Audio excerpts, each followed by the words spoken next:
اللہ کی ربوبیت پر اطمینان جب انسان کو ہو جاتا، میرا رب اللہ ہے، ربی اللہ، انسان کے لیے نہ کوئی کھٹکا، نہ کوئی خطرہ، نہ کوئی خوف، نہ کوئی حزن۔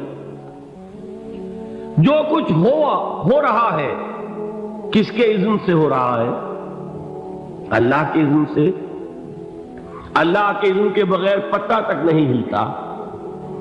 یہ کوئی اندھا بہرا مادہ نہیں ہے جس سے مجھے کوئی خوف ہو۔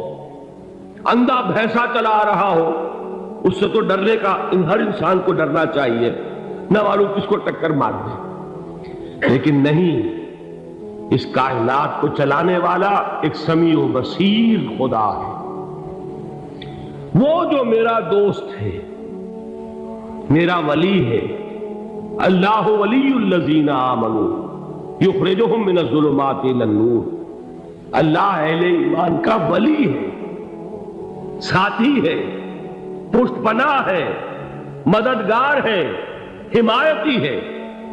بتائیے جسے یقین ہو جائے کہ اللہ میرا مددگار، اللہ میرا محافظ، اللہ میرا پشت پناہ، اللہ میرا حمایتی، اس کے لیے کوئی خوف ہوگا؟ اس سے کوئی ڈر ہوگا؟ میں مثال دیا کرتا ہوں ایک بہت سادہ، پنجاب کے دیہات کی۔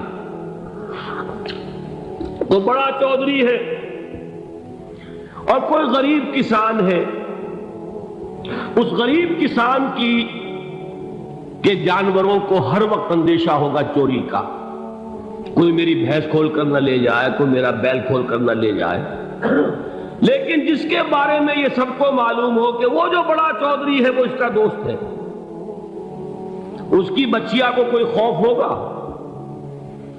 اس کی بھینس پر کوئی ہاتھ ڈالے گا؟ اسے کوئی اندیشہ ہوگا؟ نہیں۔ کیوں؟ کہ وہ بڑا چودھری، بڑا اس کا یہاں کا سردار، جاگیردار، سب کو معلوم ہے وہ میرا دوست ہے، کوئی میرے خلاف اقدام نہیں کر سکتا۔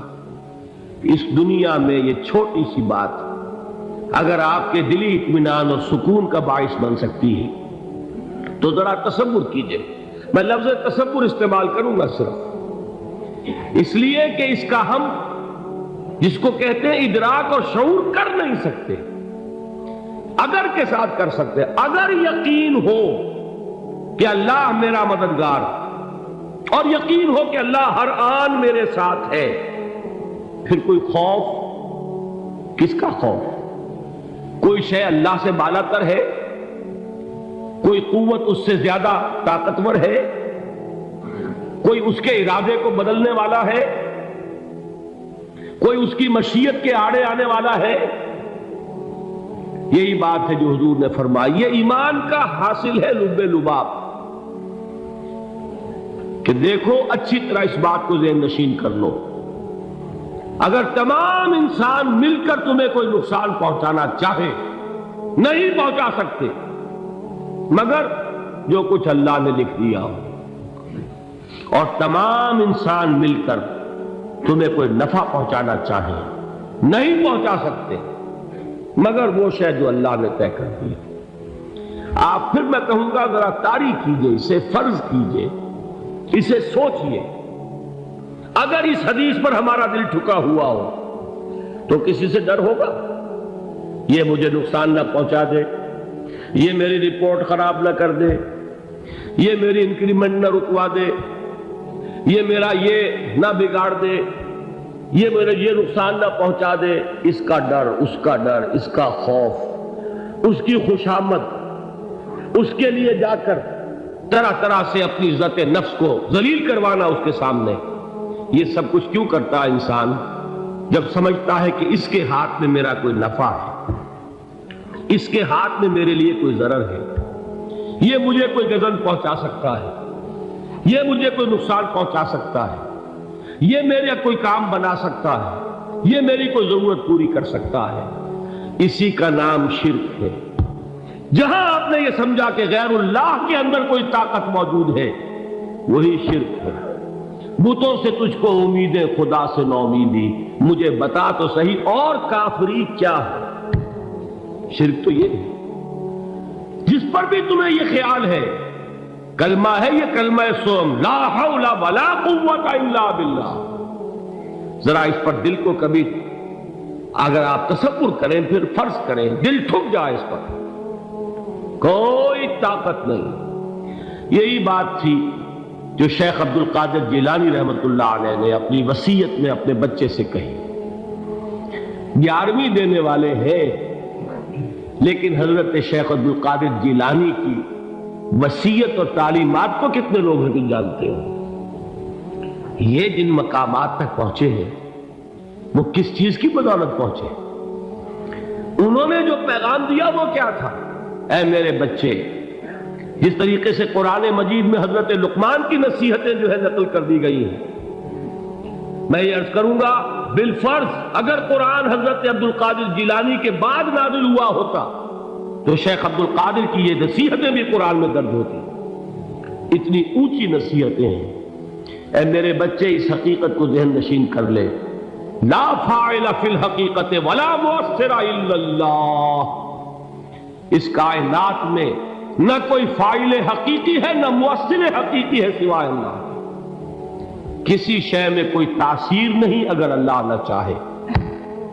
آگ جلا نہیں سکتی اگر اللہ نہ چاہے. پانی ڈبو نہیں سکتا اگر اللہ نہ چاہے. زہر ہلاک نہیں کر سکتا اگر اللہ نہ چاہے. کوئی چیز فائدہ نہیں پہنچا سکتی اگر اللہ نہ چاہے. تو در در پہ کیوں سر جھکاتے ہو؟ در در پر کیوں جبیں سائی کرتے ہو؟ سب کے سامنے کیوں ہاتھ پھیلاتے ہو؟ ایک اللہ سے مانگو، ایک اللہ کے سامنے زمین پر اپنی جبین رکھو. لا فاعل فی الحقیقت ولا مؤثر الا اللہ. نظر آتا ہے ہمیں کہ پانی پیاس بجھا دیتا ہے. پیاس بجھانے کی صلاحیت پانی میں نہیں ہے، اللہ کے اذن سے. کھانا بھوک مٹا دیتا ہے، بھوک مٹانے کی صلاحیت کھانے میں نہیں ہے، اذن رب میں. دیکھیے یہی یقین تھا.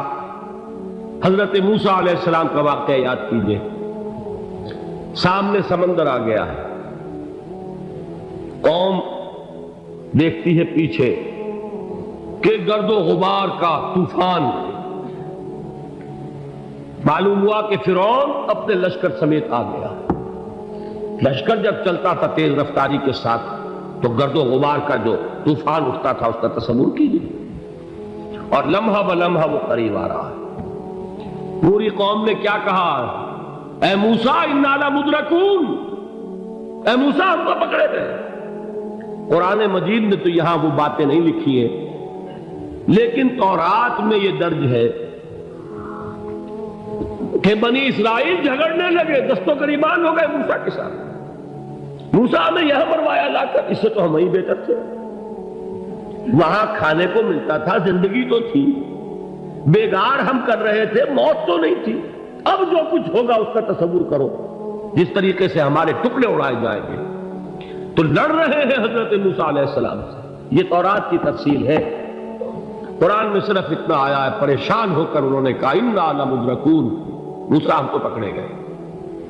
اس وقت موسیٰ کا جواب کیا ہے؟ کلا ان معی ربی سیہدین. نہیں، میرے ساتھ میرا رب ہے، وہ راستہ دے گا. بتائیے کہاں راستہ نظر آ رہا ہے؟ یہ ہے ایمان بالغیب. راستہ نظر نہ آئے تب اللہ پر یقین ایمان ہے. جیب میں پیسے ہوں اور تب دل کو اطمینان ہے تو ایمان کس پر ہوا؟ پیسے پر، اللہ پر نہیں. جب وسائل و ذرائع نہ ہو اور پھر یقین ہو کہ اللہ مسبب الاسباب ہے، وہ اسباب کا پابند نہیں ہے، وہ اسباب کا محتاج نہیں ہے، اسباب اس کے محتاج ہے. اگر یہ یقین ہے تو اللہ پر ایمان ہے. یہ نہیں ہے تو تمہارا ایمان اسباب پر ہے، وسائل پر ہے، ذرائع پر ہے، مادیات پر ہے، اللہ پر نہیں. اس وقت کہاں راستہ تھا؟ کوئی راستہ تھا؟ سمندر ہے اور ادھر سے لشکر آ گیا ہے. کلا ان معی ربی سیہدین. اب دیکھیے ایمان کہہ دینا آسان ہے، ہوا معکم اینما کنتم، جہاں کہیں بھی تم ہوتے ہو اللہ تمہارے ساتھ ہوتا ہے، لیکن اس کا یقین قائم ہو جائے تو زمین و آسمان کا فرق واقع ہو جائے۔ یہی بات ہوئی حضور کے ساتھ۔ غار ہے، چھپے ہوئے ہیں محمد رسول اللہ اور آپ کے وہ یار غار ابو بکر صدیق رضی اللہ تعالی عنہ۔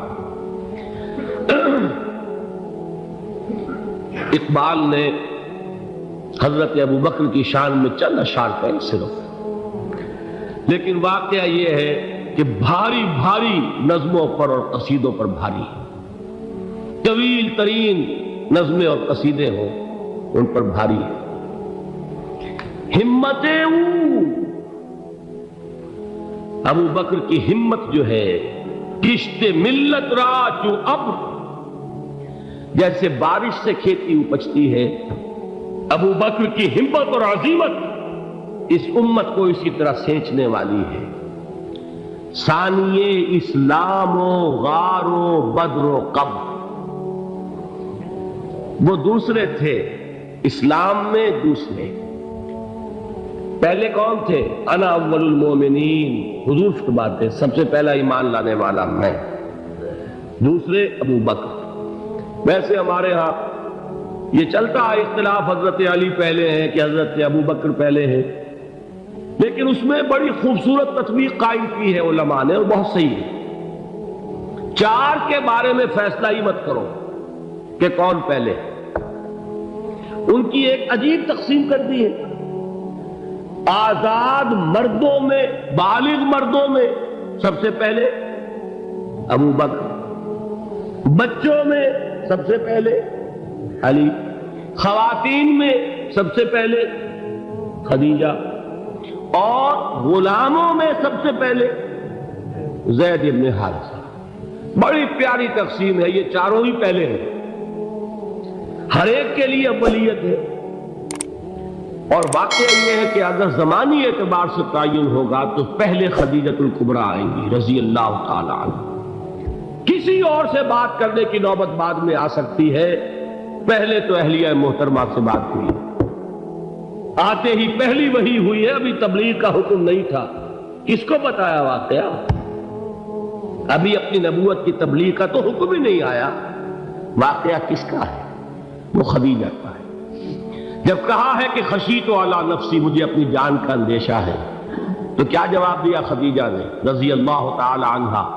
وہ صدیقۃ الکبریٰ ہے۔ صدیقات جو ہے خواتین، ان میں چوٹی پر خدیجۃ الکبریٰ ہے رضی اللہ تعالی عنہ، اور صدیق جو مرد ہیں ان میں صدیق اکبر ہے ابو بکر صدیق رضی اللہ تعالی عنہ، لیکن صدیقات میں چوٹی پر۔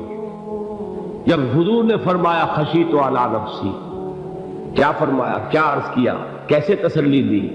نہیں نہیں، اللہ آپ کو ضائع نہیں کرے گا، آپ غریبوں کے ہمدرد ہیں، آپ مساکین کے تکالیف رفع کرنے والے ہیں، آپ بیواؤں کی سرپرستی کرتے ہیں، آپ مسافروں کی خدمت کرتے ہیں، اللہ آپ کو ضائع نہیں کرے گا۔ یہ یقین ہے اس خاتون کے اندر۔ خیر وہ ایک علیحدہ بات ہو جائے گی۔ میرے دل پر حضرت خدیجہ رضی اللہ تعالیٰ عنہ کی شخصیت کا بڑا گہرا نقش ہے، جو وہ کوئی اور ہی وقت اور موقع ہوا تو بیان ہوگا۔ بہرحال اقبال نے ایک مصرے میں جو چار اولیتیں جمع کر دی ہیں، ہمتیں کشت امت را چو ابر، ثانی اسلام و غار و بدر و قبر۔ اسلام میں حضور کے بعد پہلے کون؟ ابو بکر۔ غار میں حضور کے ساتھ کون؟ ابو بکر۔ بدر کی رات اللہ کا رسول سربسجود، وہ جھاڑ، وہ گھاس پھوس کی جو جھوپڑی بنائی گئی تھی، اور وہاں تلوار ننگی لے کر پہرا دینے والا کون؟ ابو بکر۔ اور اس حجرہ عائشہ میں محمد کے بعد سب سے پہلے دفن ہونے والا کون؟ ابو بکر رضی اللہ تعالی عنہ صلی اللہ علیہ وسلم۔ وہ جو معاملہ میں سنا رہا تھا غار ثور کا، حضرت ابو بکر بھی حضور کے خیال سے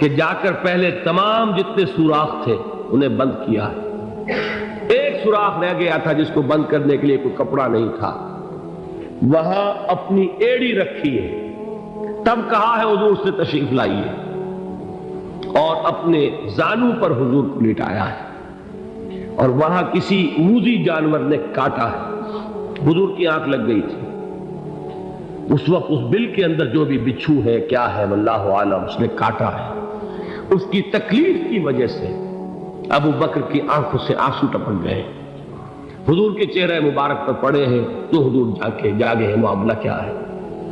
ایڑی نہیں ہٹائی وہاں سے، مبادا وہ جانور وہاں سے نکل کر محمد الرسول اللہ کو کوئی گزن پہنچا دے، ابو بکر کی ایڑی ہے، جس طرح چاہے کھا لے، ختم کر دے، جان نکل جائے تب کوئی آنچ آئے محمد پر تو آئے، لیکن جیتے جی نہیں۔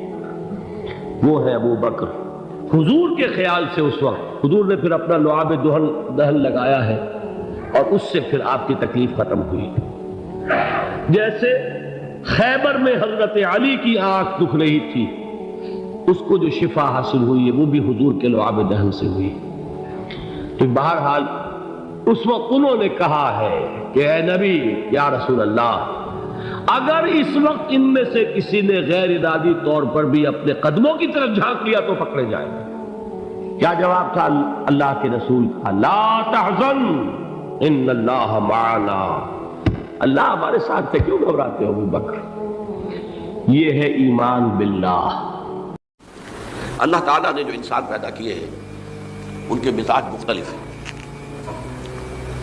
ان میں کچھ لوگ ہوتے ہیں جو قوی ہوتے ہیں ارادے کے، جو فیصلہ کر لیا ڈٹ گئے، کچھ لوگوں میں وہ قوت ارادی اتنی مضبوط نہیں ہوتی، وہ ادھر ادھر سوچتے رہتے ہیں، کچھ لوگ جسمانی طور پر بہت توانا ہوتے ہیں، کچھ لوگ جسمانی طور پر پیدائشی طور پر کمزور ہوتے ہیں۔ تو اگر کوئی قوت ارادی کمزور رکھنے والا شخص ہے، وہ بھی تو اللہ کی تخلیق ہے، اللہ کا بندہ ہے، خطاؤں کا ظہور ہو جاتا ہے، توبہ کرتا ہے، پھر کچھ عرصے کے بعد پھر خطا کا ظہور ہو جاتا ہے، پھر توبہ کرتا ہے، تو ہم تو یہ سمجھیں گے کہ ایک حد کے بعد پھر اس کی توبہ قبول نہیں ہونی چاہیے، لیکن حدیث سنیے۔ وعن ابی ہریرہ رضی اللہ تعالی عنہ قال قال رسول اللہ صلی اللہ علیہ وسلم ان عبدا اذنب ذنبا، یقیناً ایک بندہ جو ہے وہ ایک گناہ کرتا ہے، فقال، پھر وہ کہتا ہے رب، اے میرے پروردگار، اذنبت فاغفر لی، مجھ سے گناہ ہو گیا ہے، مجھے معاف فرما دے۔ فقال ربہ، تو پروردگار یہ کہتا ہے اعلم عبدی ان لہ ربا یغفر الذنب ویأخذ بہ، میرا یہ بندہ یہ جانتا ہے کہ اس کا ایک رب ہے جو گناہ معاف بھی کر سکتا ہے اور سزا دے بھی سکتا ہے۔ کیا معنی ہوئی؟ گناہ اس نے کیا ہے لیکن جانتا ہے اللہ کو کہ وہ معاف بھی فرما سکتا ہے، تبھی تو وہ اللہ سے معافی کی درخواست کر رہا ہے۔ اس کے اس جاننے کی بنیاد پر، اس کے اس علم کی بنیاد پر، اس کے اس ایمان کی بنیاد پر فرمایا غفرت لعبدی، میں نے اپنے بندے کو معاف کر دیا۔ ثم مکث ما شاء اللہ، پھر وقت گزرا جتنا کہ اللہ نے چاہا، ثم اذنب ذنبا، پھر اس سے گناہ ہو گیا، فقال رب اذنبت ذنبا فاغفر، پھر کہتا ہے پروردگار مجھ سے گناہ ہو گیا، پھر مجھے معاف فرما دے۔ فقال ربہ، اللہ فرماتا ہے عالم عبدی ان لہ ربا یغفر الذنب ویأخذ بہ، میرا بندہ ہے نا جو جانتا ہے کہ اس کا ایک رب ہے، ایمان باللہ اس کے اندر ہے، تبھی تو پکار رہا ہے، اور یہ بھی جانتا ہے کہ وہ گناہ معاف بھی کر سکتا ہے اور چاہے تو پکڑ بھی سکتا ہے، سزا بھی دے سکتا ہے۔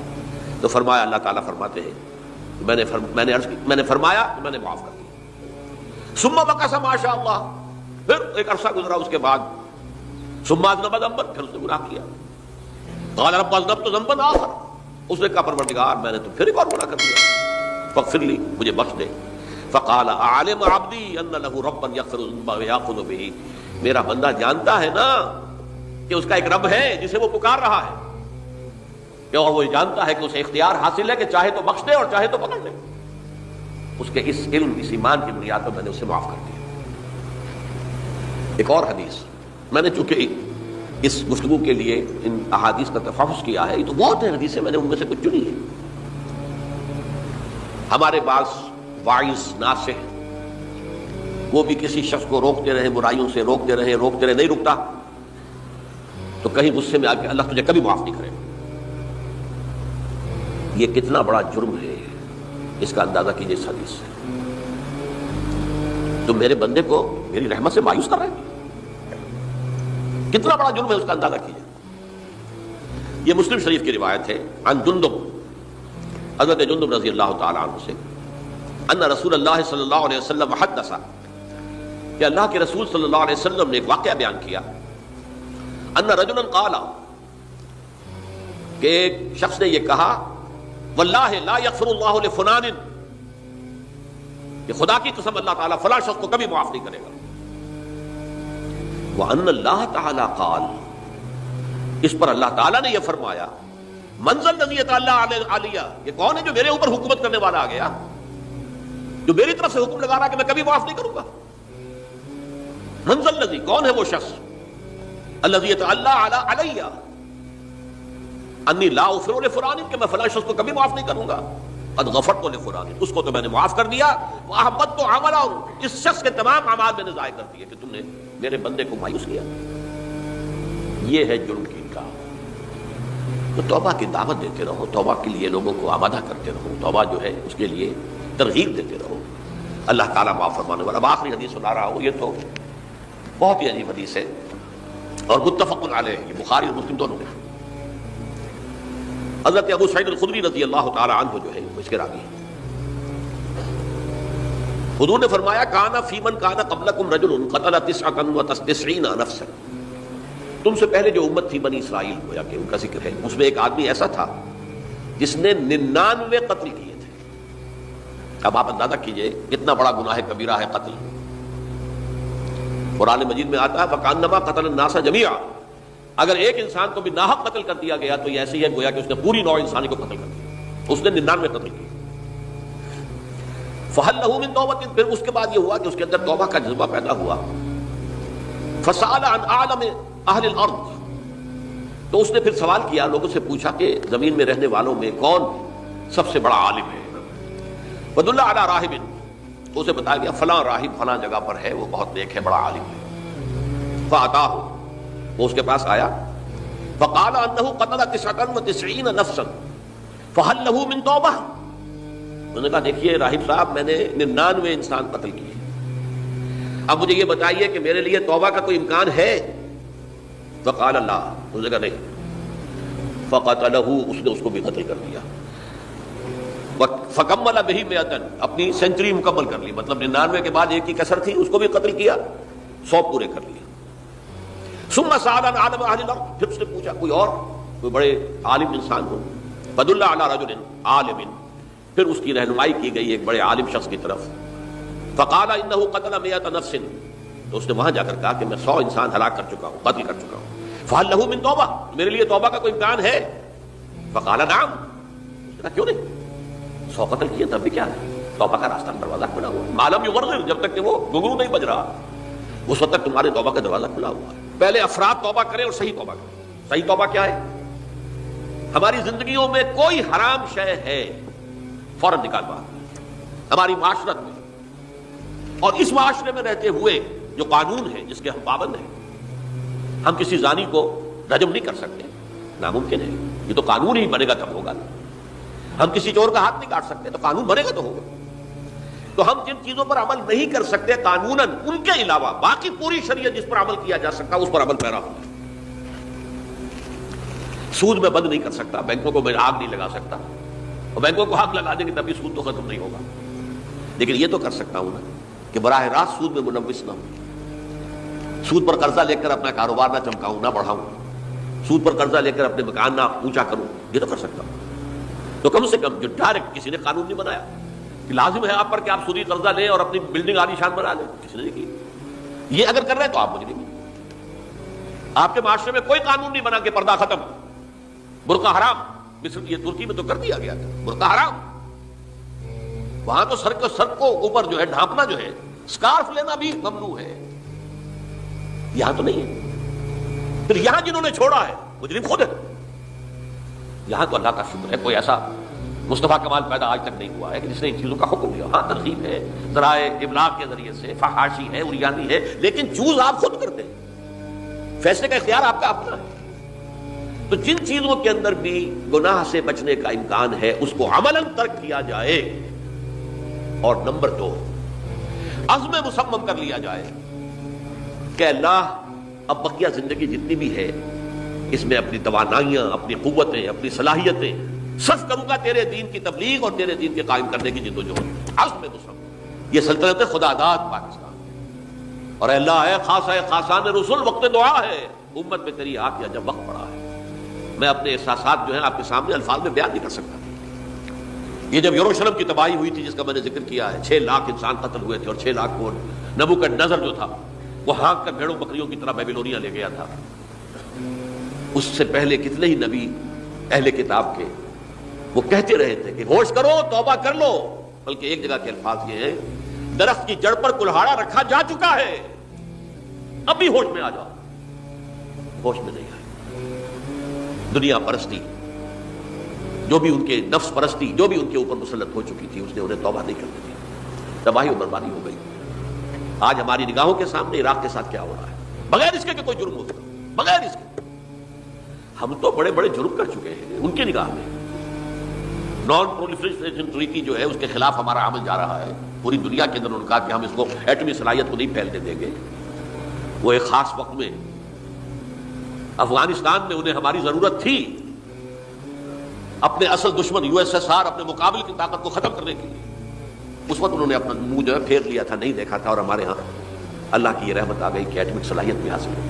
اور پوری دنیا میں شاہ عبداللہ نے کہا تھا، پرنس عبداللہ نے، کہ یہ آپ کا نہیں ہے.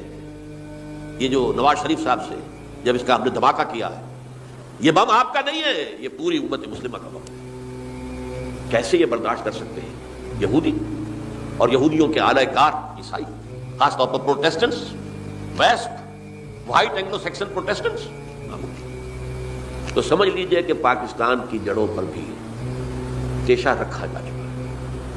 یہ میرے احساسات کی اس سے کم میں تعبیر ہو نہیں سکتی، لیکن اب بھی امکان ہے، اب بھی امکان ہے.